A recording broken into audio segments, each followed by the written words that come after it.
Hi everyone, it's Saturday where I am today. It's the weekend.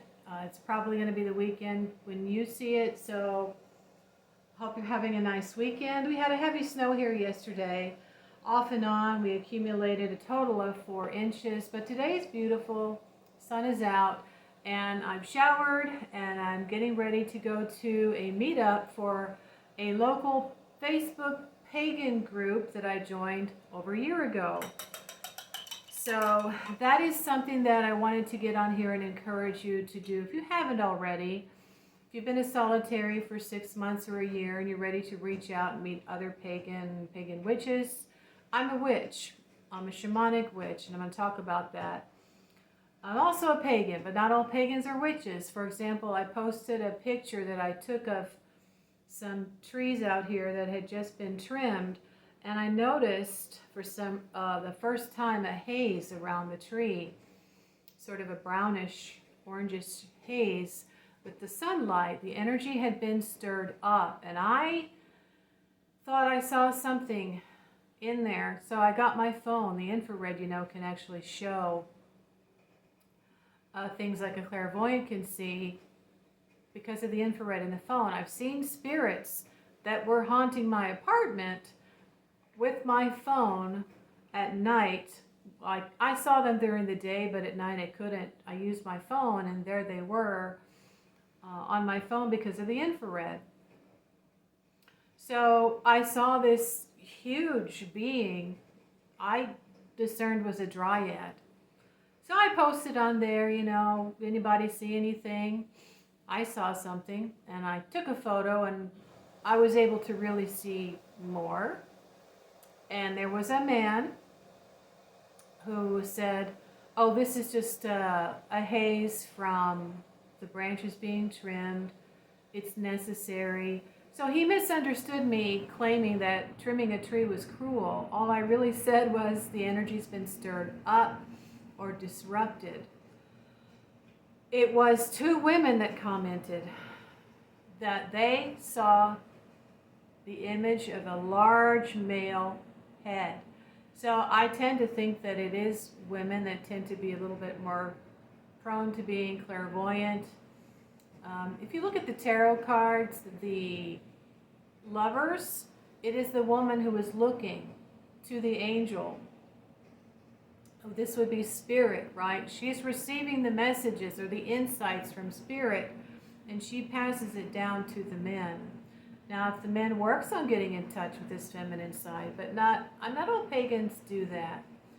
So this is not a witchy group. The witchy group I was a part of, I'm just not getting posts anymore.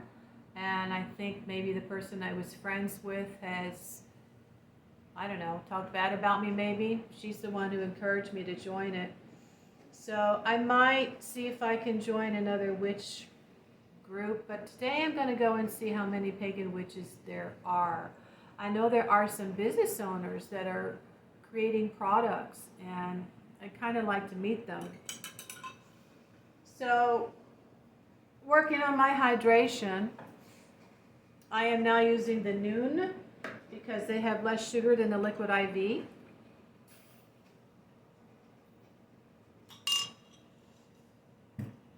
And I got a little coupon in the mail for a free little sandwich from Chick-fil-A.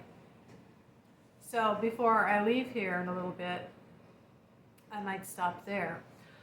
Okay, so the subject of this video has actually been on my mind for a while. And if you're not aware of this, shamanic practitioners are counselors. They have historically been the village counselors, as well as the medicine men and women, the midwives, the chiefs, the tribal leaders, whether it's druidic or whatever.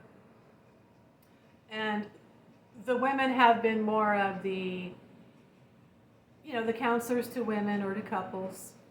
But all shamans are mediums, and they are intermediaries to help people, to counsel them with their grief over their deceased loved ones. So we can mediate that, bring that together, and work to bring closure to someone who is grieving. We also work as a psychopomp, but that's for another video.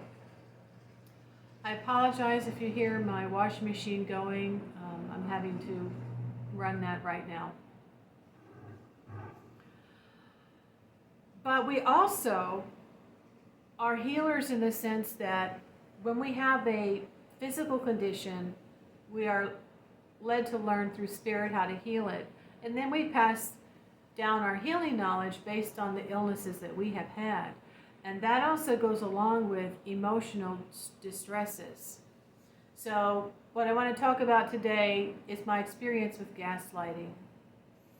Now, this female friend that I had been acquaintance with for a while claimed that she knew, quite a bit about psychology. She'd taken psychology in college. Sorry, I don't mean to laugh, but come on. That doesn't make you a psychologist.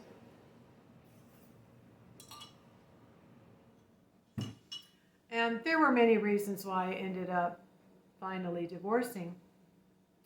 But, she would ask me, why don't you get with someone? And what, your ex seems okay. And I said, you cannot go by the 5 or 10 minutes that you've met him on 2 different occasions. It has nothing to do with living with someone and finding out what it's like to live with someone. A lot of times when you live with someone or marry someone, the issues that they have are going to be magnified. Now, it can bring the best out of them, or it can bring their issues out and bring the worst out of them. And that is what happened with me. So, when it comes to gaslighting, I'll just tell you. I told my friend, you know what gaslighting is? She said, no, I don't think I know what that is. I said, well, if you touched on it in one of your classes or not, there was a variety of things that were going on, and a couple of them were serious, and one of them was gaslighting. That's when someone is really actively seeking to make you think you're crazy. She said, oh.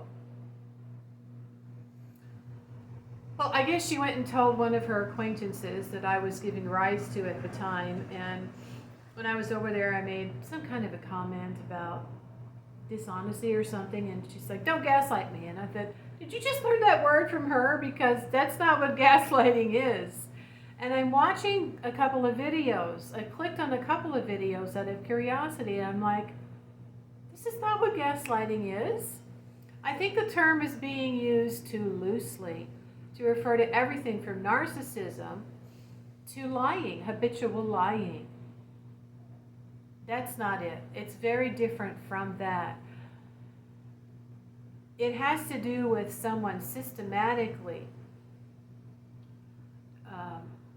doing things to make you question your grip on reality. And they do it in a very low-key, passive, covert way. I'm going to leave a couple of movie clips in my playlist under movies from the movie Gaslight. And after I had gone through my meditations and my counseling, and I had my shamanic dream journey, which brought me out of my depression, I realized that,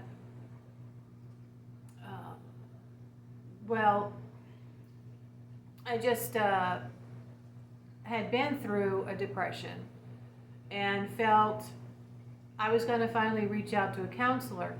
Now, this was necessary for me to go through, as I was going to really break out of who I was told to be and discover that I am, in fact, more of a spiritual person than a physical person who's just going to go get a job and make money.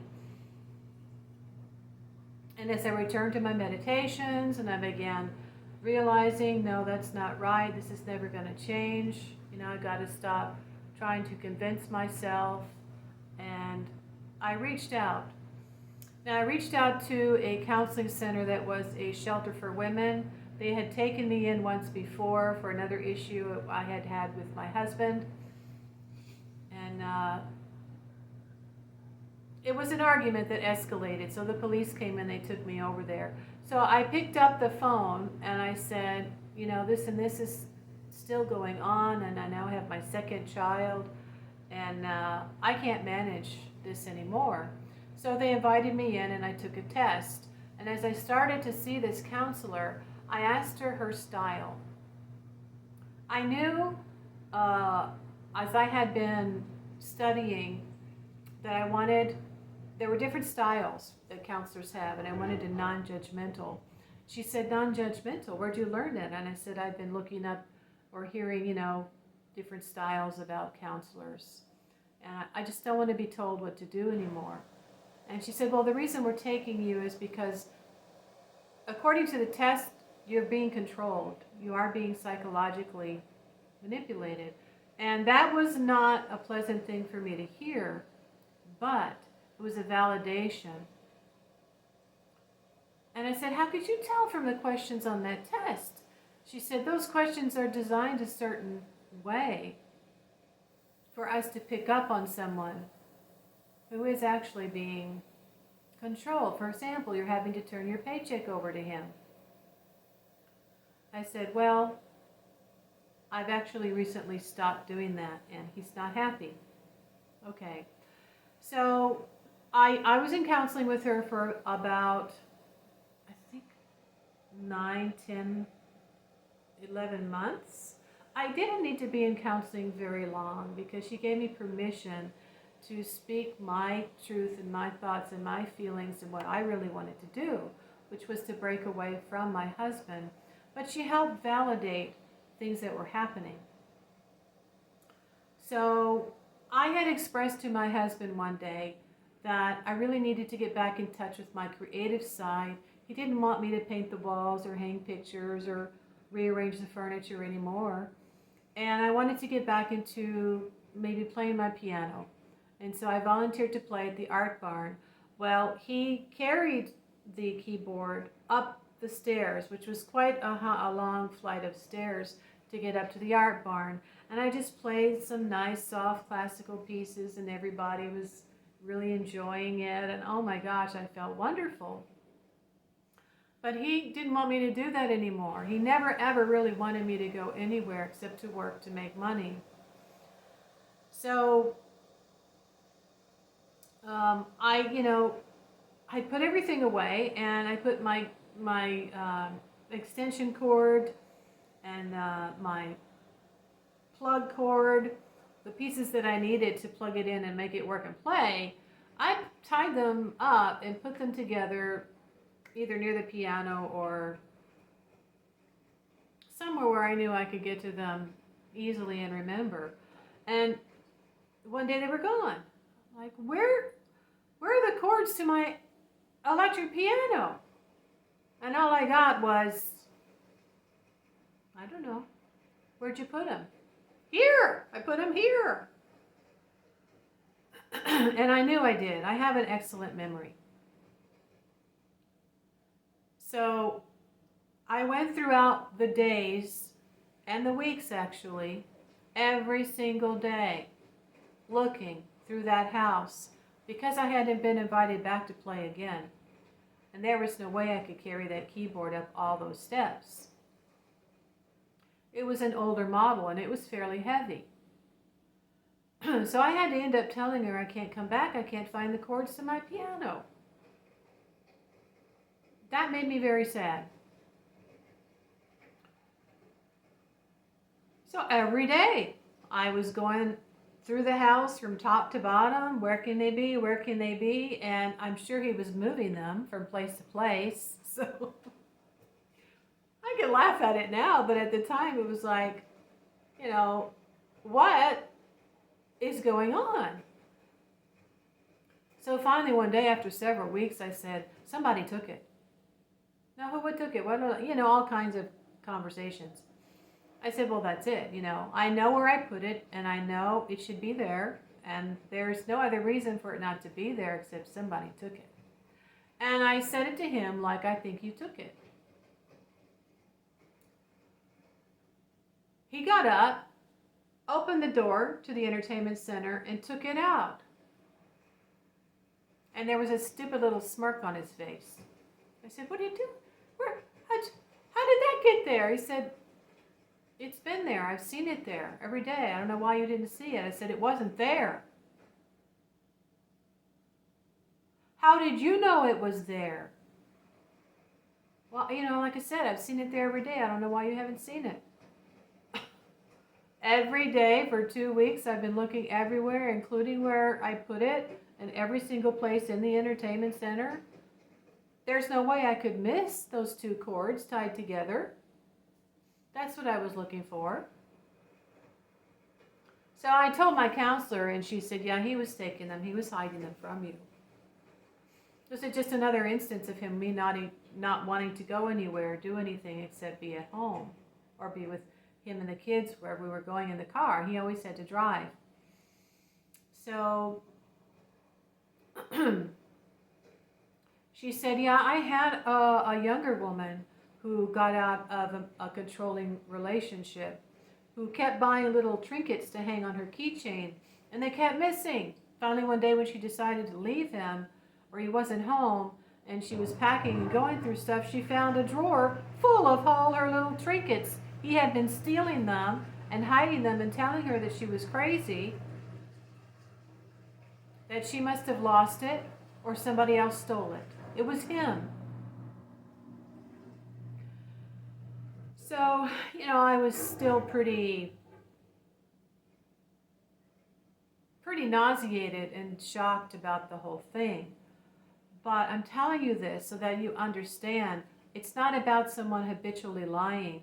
This is a process of somebody constantly doing things and telling you it was there. Or you're not seeing what you're seeing, and well, that's not that. You're holding a remote. That's why are you holding a gun, right? That's not a gun. That's a remote. No, it's not, dear. Put that gun down. This is the kind of crazy stuff that happens with gaslighting. And if you go and you watch these movie clips of gaslight that I picked specifically, or go watch the whole movie, you'll see the process is continuous and pervasive. It's a slow process, and it will escalate. But it's like any time you want to prove harassment, you go to court. You have to prove that it's been continuous and pervasive, because this, it's been going on this and this and this and this and this and this and this. They are not going to say to you, I'm sorry you feel that way. It doesn't have to do with you feeling hurt. It has to do with you questioning your sanity. When someone starts to finally say, I'm beginning to wonder if I'm having memory problems, and then they'll start to agree with you. Yeah, I noticed you seem to not be able to really remember things, or you don't see things that are there, and then you're accusing everybody of stealing them. I actually apologized. Because that's what the good people do. And then we find out, we're sleeping with the enemy. It's not about, oh, I don't like what you said, and them saying, well, I'm sorry that you feel that way. No. That's not it.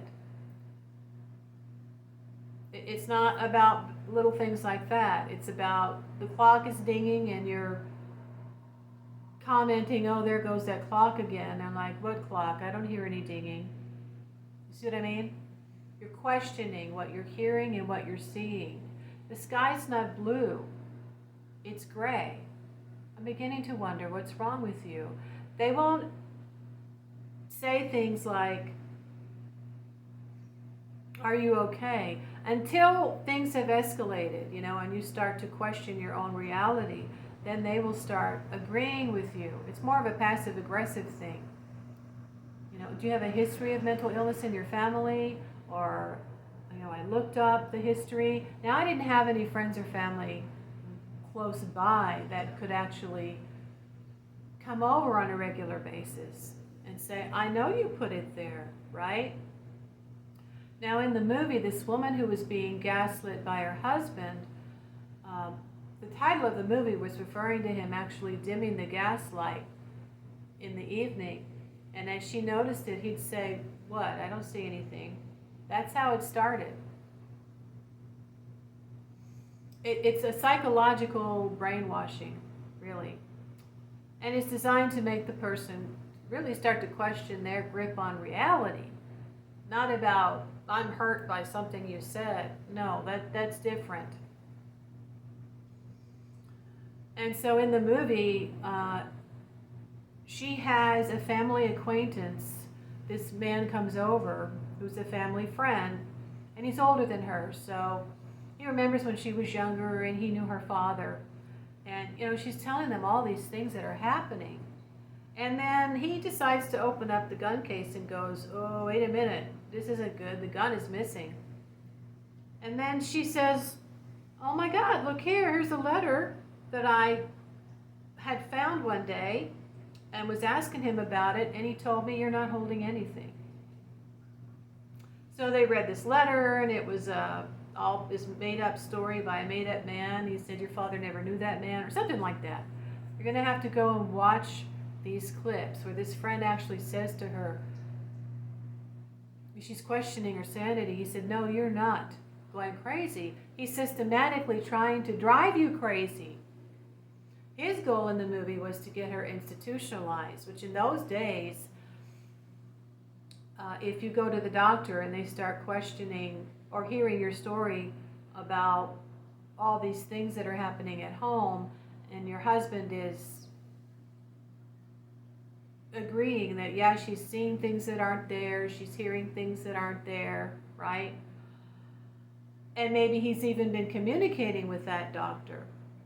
Maybe she doesn't know that doctor, he knows that doctor, and then he goes in to see the doctor, and they put her in an institution. That's what they used to do in those days. So his motive for doing this to her was to get these jewels that were in the house, and possibly the money that was in the bank.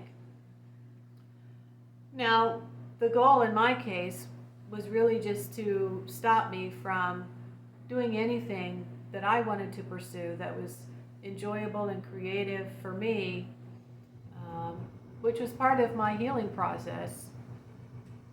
And he just, in fact, made me worse. He had really chewed out a friend of mine when we got back from going to a belly dancing class one day. And he knew this girl. And he was perfectly okay with me going over to visit her or having her come over and visit. But when we went out to a dancing class, he blew his cork.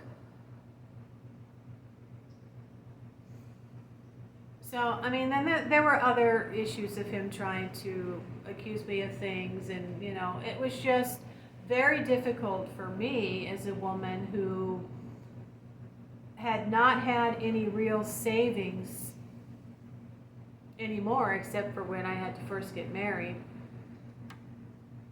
are able to save and build up any type of a savings in order to get away from the situation. So my mother encouraged me to do everything I could to continue to get an education, save whatever monies I could get on the side. And I realized I had to get my own phone, my own car, my own bank account. And it was only then, as I started doing those things, and then finish college and get a job, that I was able to leave. But it was my meditations that helped me realize, no, that's not right. No, this is not going to change. And I was able to maintain my sanity throughout the rest of the following years as my kids got older, and I was able to go off and sever my marriage with him.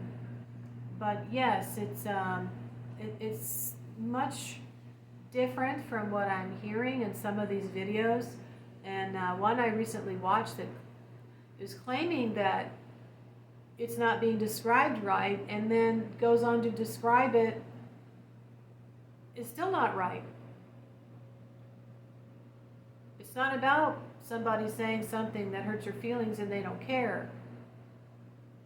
And it's not about somebody saying to you, it's not, the problem is not me, it's you. It's not, that's not it, that's not how it goes. It's a very subtle, very slow, systematic process of doing things to make you question your grip on reality, okay? So while those people are saying things that aren't based on their own experiences, or I don't know what, they have a psychology degree, doesn't mean they necessarily experienced. What are the differences, you know? Now, he did have a partial narcissistic disorder. He was definitely passive aggressive. And all those things are enough to drive you crazy. But that's it for now. I hope this is helpful. Those people are getting all kinds of views and subscribers. I'm sitting here telling the truth. That things aren't easy, and this is the way things are. And I don't know, I'm moving at a snail's pace. But if you want to share this experience and the truth of what being gaslit really is about, please share it. And please like and subscribe. You can ask questions. But yes, this is a part of what my spiritual practice is about. We've gone through these things, and this is how we can share based on what we've learned and our experiences, how to handle or understand situations like gaslighting and being gaslit. All right, you have a wonderful rest of the day, and I will see you later.